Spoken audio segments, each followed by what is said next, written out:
Hello students, welcome to my channel. Today we are going to start exponents of real number. Okay? आज हम लोग real number के exponent के बारे में पढ़ेंगे। तो एक्सपोनेंट कहते किसको हैं ये आपको पता होना चाहिए। कोई भी नंबर है उसके ऊपर जो पावर होता है, इसी पावर को हम लोग क्या बोलते हैं? एक्सपोनेंट। ओके, एक्सपोनेंट किसका नाम है? जो किसी नंबर के ऊपर पावर होता है उसी पावर को दूसरे लैंग्वेज में एक्सपोनेंट भी कहते हैं। ओके, तो आप समझ गए होंगे, पावर कहा जाए या डिग्री कहा जाए या एक्सपोनेंट कहा जाए, सब लगभग एक ही बात है। ओके, पिछली क्लास में हम लोग एक्सरसाइज 1.5 पढ़ चुके हैं। इस बार हम लोग क्या पढ़ने वाले हैं? एक्सरसाइज 1.6, और ये इस चैप्टर का लास्ट एक्सरसाइज है और सबसे हल्का एक्सरसाइज है, सबसे आसान एक्सरसाइज है। वो कैसे? हम लोग सिर्फ यहाँ पे फॉर्मूलाज पढ़ेंगे। अगर आपको फॉर्मूला पता है तो सब कुछ पता है, आसानी से बना सकते हैं, कोई मुश्किल नहीं है। जैसे इसमें फॉर्मूला जो है, जो लॉज हैं वो क्या हैं, वही हम लोग यहाँ पे समझेंगे। ओके, तो जो लॉज हैं उसको बोर्ड पे लिखने से अच्छा है हम यहीं समझा दें। ठीक है, तो देखिए लॉज क्या कहते हैं। तो लॉज ये कहते हैं आपको कि अगर दो नंबर है, नंबर में देखिए एक अगर नंबर ऐसे लिखते हैं, इसका पावर कुछ देते हैं 2 का पावर 4, तो नीचे वाला नंबर कहलाता है बेस। ठीक है, ये बेस होता है, और ऊपर वाला जो नंबर होता है यही कहलाता है एक्सपोनेंट। ठीक है, ये एक्सपोनेंट इसका नाम है। तो हम लोग इसी दोनों के बारे में बात करेंगे। तो अगर किसी नंबर का बेस सेम है और पावर अलग अलग है, और उसके बाद नंबर आपस में क्या हो रहा है? मल्टीप्लाई हो रहा है, तो उसमें करते क्या है? बेस एक ही लिखते हैं और दोनों पावर को ऐड कर दिया जाता है। ठीक है, जैसे एग्जाम्पल के लिए यहाँ देखिए एग्जाम्पल, जैसे 17 का पावर क्या था? 2, और 17 का पावर था 5, तो बेस तो सेम है, पावर अलग अलग है, तो 5 और 2 ऐड करके 7 लिख दिया जाएगा। 17 का पावर 7। ओके, ये फर्स्ट आपका लॉ यही हो गया। ठीक है, दूसरा लॉ क्या कहता है कि अगर कोई एक बेस है, उसके ऊपर एक पावर है, फिर ब्रैकेट है, उसके ऊपर भी एक पावर है, तो इसका मतलब होता है पावर आपस में मल्टीप्लाई होगा। ठीक है, तो हम लोग क्या लिखेंगे? बेस एक ही लिखेंगे और लिखेंगे पावर को, अगर m और n है तो पावर हो जाएगा mn। ओके, जैसे कि यहाँ एग्जाम्पल देख सकते हैं। यहाँ एग्जाम्पल क्या बताया गया है कि 5 का पावर 2 का पावर 7, तो 5 का पावर क्या हो जाएगा? 7 2 ज़ा 14। ओके, फिर आगे देखते हैं हम लोग, if base same and both numbers are in divide. ठीक है, a का पावर अगर m है और a का पावर n है, और दोनों डिवाइड हो रहा है, आपस में भाग लग रहा है। ठीक है, तो इसमें क्या करेंगे? हम लोग पावर को घटा देते हैं, मल्टीप्लाई में पावर को ऐड करते हैं और डिवाइड में पावर को क्या करते हैं? सबट्रैक्ट कर देते हैं, घटा देते हैं। ओके, तो इसका भी एग्जाम्पल यहाँ दिया हुआ है, ये भी देख लीजिए। देखिए 23 का पावर 10 और 23 का पावर 7, तो क्या हो जाएगा? 23 का पावर 3, 10 में से क्या करेंगे हम लोग? 7 को सबट्रैक्ट कर देंगे, तो क्या मिलेगा आपका? 3। तो यही पावर उस 23 पे अब होगा। ठीक है, आगे चलते हैं। एक और है नियम। क्या है नियम? लॉ क्या कहता है? इफ़ a का पावर m और b का पावर m, यहाँ क्या है? बेस अलग अलग है और पावर सेम है, तो अगर बेस अलग अलग हो, पावर सेम हो, तो क्या करते हैं? बेस को मल्टीप्लाई कर देते हैं और दोनों के बदले एक ही पावर लिखते हैं। ओके, इसका भी एग्जाम्पल यहाँ है, ये देख लीजिए।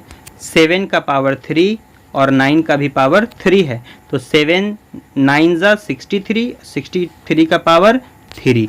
ओके, तो आप समझ गए होंगे कि क्या क्या यहाँ पे हमको लॉज को याद रखना है। ये सब आपकी कॉपी में लिखा हुआ होना चाहिए, यही इसका लॉ है, इसी से सारा क्वेश्चन सॉल्व होगा।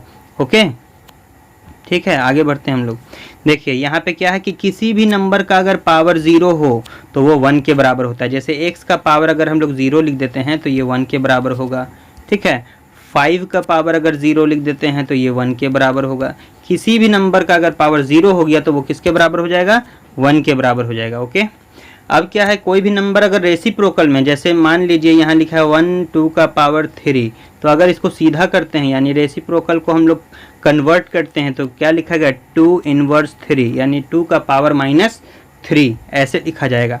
और इसी का उल्टा है कि अगर मान लिया x का पावर माइनस में है -1, तो इसको लिखा जाएगा 1/x। ओके, 1/x को फिर से सीधा करेंगे तो x का पावर -1, ये भी आपका एक रूल है। तो ये दोनों भी आपके कॉपी में लिखा होना चाहिए, ये भी रूल के अकॉर्डिंग है। ठीक है, फिर उसी तरह से आपका कुछ यहाँ पे एग्जाम्पल सॉल्व करके दिखाया गया है, वो आप देखकर आसानी से समझ सकते हैं पावर किस में जुट रहा है। देखिए मल्टीप्लाई हो रहा है तो पावर को ऐड करेंगे, डिवाइड हो रहा है पावर को सब्ट्रैक्ट करेंगे, ब्रैकेट के अंदर बाहर है तो x का पावर m और n है तो x का पावर mn हो जाएगा। ओके, यानी ये दोनों आपस में मल्टीप्लाई हो जाएगा। यहाँ पे बेस मल्टीप्लाई हो रहा है तो पावर क्या हो जाएगा, ऐड हो जाएगा। ओके, तो अब ये सब नियम आप समझ चुके हैं। रूट का क्या नियम है, x के ऊपर अगर रूट है तो इसका मतलब होता है x का पावर 1/2। ठीक है, अब रूट में कभी कभी नंबर चेंज भी होता है। यहाँ क्यूब रूट अगर रहा, 3 यहाँ लिखा हुआ है और ये x है तो इसका मतलब हो गया x का पावर 1/3। ओके, ये ऐसे होता है। और देख सकते हैं हम लोग, मान लीजिए यहाँ लिखा हुआ है 3 और यहाँ लिखा हुआ है x का स्क्वायर, तो इसको कैसे चेंज करेंगे, x का पावर 2/3। जो नंबर यहाँ होता है ये ऊपर आता है और जो नंबर यहाँ होता है ये नीचे चला जाता है।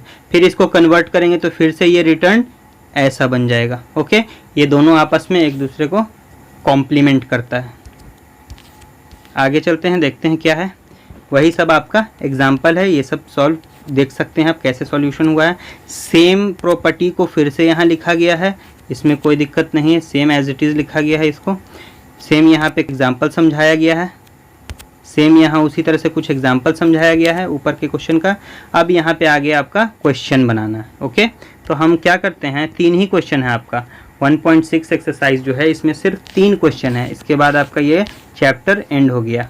ठीक है, तो ये 3 क्वेश्चन में से हम हर में से एक एक क्वेश्चन आपको सिर्फ समझा देते हैं यहाँ, बाकी सब आप आसानी से बना सकते हैं। ठीक है, तो हम लोग पहला क्वेश्चन देखते हैं। ये क्या लिखता है, 64 का पावर क्या लिखा हुआ है, 1/2। 64 का पावर 1/2, तो 64 को क्या लिख सकते हैं, 8 8 जा 64, तो 8 का पावर 1/2 ऐसे लिख सकते हैं। फिर 8 8 दो बार है तो 8 का पावर 2 और इसका होल पावर 1/2, 2 से 2 कैंसिल हो जाएगा तो ये 8 आपका आंसर हो जाएगा। ओके, चलिए आगे देखते हैं।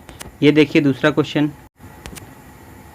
9 का पावर 3/2 ये लिखा हुआ है, तो हम लोग क्या लिख सकते हैं, 3 का पावर 2, 3 को 3 से मल्टीप्लाई करेंगे तो 9 आएगा और इसका पावर, तो ये 2 से 2 कैंसिल हो जाएगा, तो 3 का पावर 3 मतलब 27। ठीक है, यही आंसर हो जाएगा। फिर ये आपका आ गया 2 का पावर 2/3 इंटू 2 का पावर 1/5, तो 2 हम लोग बेस सेम लिखेंगे और पावर को क्या करेंगे, ऐड करेंगे। तो पावर को ऐड करना आपको आता है, आसानी से ऐड कर सकते हैं। यही सारा आपका यहाँ क्वेश्चन है, तो ये सारा आपके HW में है, आप बना के सबमिट करेंगे। ओके, चलिए, thank you for joining me.